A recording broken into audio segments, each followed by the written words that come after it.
Hello beautiful people, welcome back to another exciting video. My name is Ogechi. If this is your first time here, hello. Do well to like, share, subscribe, turn on your post notification bell, drop a comment on what you think about this particular video. Okay, we're going to be checking this video out from Talk TV. It's titled Transgender Swimmer Leah Thomas Butted from Olympics After Losing Legal Case. Okay, I didn't know Leah Thomas had a legal case, but let's check this out together. Make sure you watch to the end, so you drop a comment on what you think about this particular video. Okay, let's go. Genuinely very excited about my next guest. Big news story today. Transgender swimmer Leah Thomas can't compete in the Olympics after losing a legal fight against the sport's governing body. One lady who has been brave enough, despite criticism left, right and centre, to talk about this readily is Olympic medalist and author of the book Unfair Play, The Battle for Women's Sport. I think she's a legend. Sharon Davis, welcome to Talk Drive. How are you? Hello, Jeremy. How are you? I'm all right, mate. Honestly, I have watched from afar. I know how much you've got taken, and I absolutely respect you for it. I am far more basic than anybody you've ever spoken to, and I'm going to start. I'm going to start by telling you a story. Because I'm very old. Years and years ago, Billie Jean King was in a relationship with a woman called Renee Richards, who I think was transgender. Renee Richards, as a male tennis player, was ranked 412th in the world. Renee Richards, as a female tennis player, was ranked in the top 10 or 20. And I remember, even at that young age, thinking on a genuine, this is nothing against transgender people, but I remember at that young age thinking to myself, how the hell is that fair? And this Leah Thomas, with respect, is another example, isn't it, Sharon? Yeah, very, very similar, except for Leah Thomas is 6'4". She's very tall. and was not a very good swimmer. I mean, was nearly 600th in 1500 meter swimming in men's swimming, and then transitioned and literally beat 3 Olympic silver medalists from America in sprint events. So that's a little bit like Mo Farah deciding he wants to win the 100.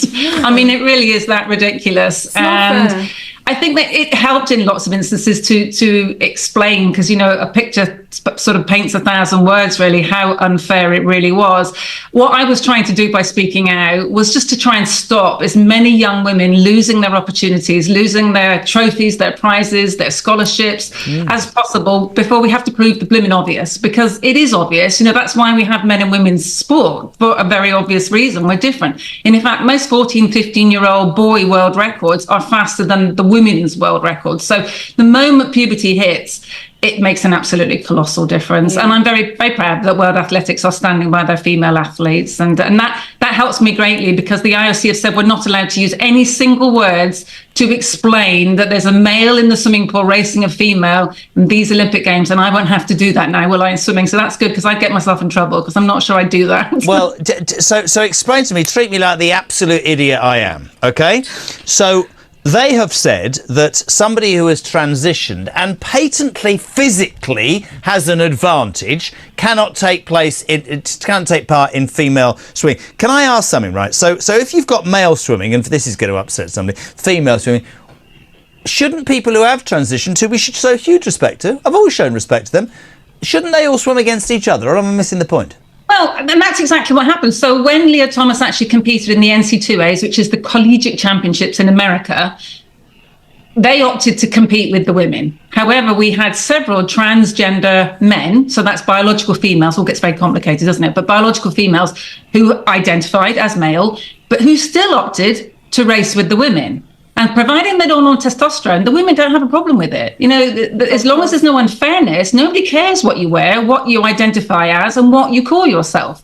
So if the women can do that, the men ought to be able to do that too. You know, this is about including men in men's races, no matter how they identify, so that it's actually fair.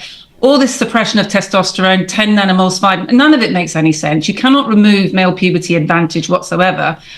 And just to make it, you know, extremely relevant, women get 2% of the sponsorship dollar across the world. We get 4% of the primetime airtime. Here in the UK, there's 11,000 men that earn their living from sport. There's 1,000 women. And you can be damn sure those 1,000 women don't earn anywhere near what the Premiership footballers earn. So we only have this tiny slice of the cake, and now we're not even allowed to have that. I mean, it's... Maria in Nottingham sums up nicely. She says, good evening, Jez. It shouldn't be a case of bravery to speak up for women's rights. Sharon Davis is fantastic and a light for us all. Please tell her to keep on fighting the fight. When you've taken, on a personal note, the abuse from whatever group this week is jumping up and down, when you've been called, I mean, you've accused the BBC's new director of sport, Alex K. Jelski, is that his name, of obvious misogyny. You've been very brave in your criticism, and a lot of people support that, but you've also taken a lot of personal hatred and angst. How'd you deal with that? Why'd you do it? Yeah, I mean, the new head of BBC Sport wrote an article in the Times in 2019 where he called Martina and myself not expert enough to talk about the subject. And between us, we have 100 years of elite sport. You know, she's won 40 Grand Slams. As you mentioned, Rennie was her coach, right? So she was coached by a transgender woman. She came out as gay in the early 80s and took all the flack for that. I've won medals in pretty much every championships, written a book on the subject, which has won all sorts of awards. You kind of go, what do I need to do to be qualified to talk about defending women's sport? And then on top of that, which is the thing that I take the most offense of in this article, I mean, it is so brave of her to actually be able to defend women's sports. I personally think that transgender people should compete against themselves, because it's really not fair for someone like Leah Thomas. She's 6 foot plus tall. Imagine how tall and muscular she is, or he is, whatever case it is right now, right? And she trying to compete with biological females. It's actually not fair. Like, it is not fair in any way. If the transgender men are allowed to compete with women, then Leah Thomas should go and compete with men. And we all know that she left the men's sport to be in the female sport. Now, it seems like a child in year 6 coming to compete with a child in year 4. A girl in year 6 coming to compete in a running race with a child in year 4, a female girl in year 4, right? It's just not fair. You are still a man, so I still think that it is not fair. It makes other biological female lose their crowns, lose their scholarships. Yes, everything he said, like that's probably they should make transgender sports so that they can compete against themselves. That way to be fair. But transgender females competing with biological females, I don't think is right. And then, you know, she's very brave, you know, coming out to stand against things like this. I think it's very brave of her, but let's see how this turns out. He wrote that Ethiopian women and Caribbean women have the same advantage that men do when they race women. And to me, that's an extremely racist comment. He draws parallels. And I have a mixed race daughter who does track and field. So I'm extremely offended by the fact that he should lump, you know, black women in with having a genetic advantage the same as men have a genetic advantage. The category is women. It's a sex category. Yes. It's not a race category or a colour category or what lipstick colour you're wearing today. It is a biological sex category. And however you identify, we want to have you all racing and competing. Just race fair. You know, I want to see Leah Thomas racing, but it just needs to be fair. In terms of sports women, you talked there about Martina Navratilova. Are you a heroine to them for speaking out, or do some shun you because they don't want to rock the boat? No, I have very distressed parents and very distressed athletes and coaches on the phone every single week, and a lot of it breaks my heart. One of the ones that I find the most difficult to deal with is when I get parents who have got children that are now self-harming in the world of football because they're having their places stolen. We've got 75 males identifying in the Women's FA League that are stealing places. None, funnily enough, in the men's league doing the same thing. And I had a parent of an 11-year-old girl who loves sport. Her school, because they were frightened of trans activists, decided to run a sports day where they had no categories. It was just one race for everybody, and not a single little girl won an event that day at sport. So what message are we giving our little girls in what already is a very tough place for little girls in the world right now? It just breaks my... I mean, it is so distressing. I can imagine how those parents feel and how those children actually would feel. It is so distressing because this is actually destroying the aim of the sports, the aim of the games. If there are no categories, then what is now the point? It is so depressing, to be honest. Breaks my heart, and that's why I'm not prepared to give up, fighting to just have fair sport for them. That's all. I've just had a baby daughter, number 6, more than Boris Johnson. Don't say anything. You. Well, I don't quite know how. You'll have your own football team soon. Well, mate, listen, I'm 58. It shouldn't work anymore, but it does. I'm 61. That doesn't work. You are not 60. You are not 61. Are you really? I am 61. I'll tell you something, mate. You've made my bleeding day. I thought you were about 40 something, but the truth is, you're absolutely right. The reason I do this is, I have a 21-year-old. We have this discussion the whole time. She says to me, we have different opinions. I say that's absolutely fine, but what I will not give up on, and I say it to her, I am not going to be told that everything that your granny and granddad taught me is a load of old rubbish. I am not going to go down the route of thinking that everything that I thought was okay. Yes, we should absolutely be exclusive and all those things, but we've gone the other way. We've become a nation of box tickers who are too terrified to even speak out for fear of affecting or upsetting, and it's that minority, it's that activist lot that jump on the back of anything, whether it's Just Stop Oil or trans rights or that Just Stop Oil. I saw an amazing interview the other day, I think it was with James Well, and he said to this ranting, unwashed 20-year-old, what would you do if I came and threw orange powder at your wedding? And she went, well, that would be a disgrace. It's the same thing, and I'm with you.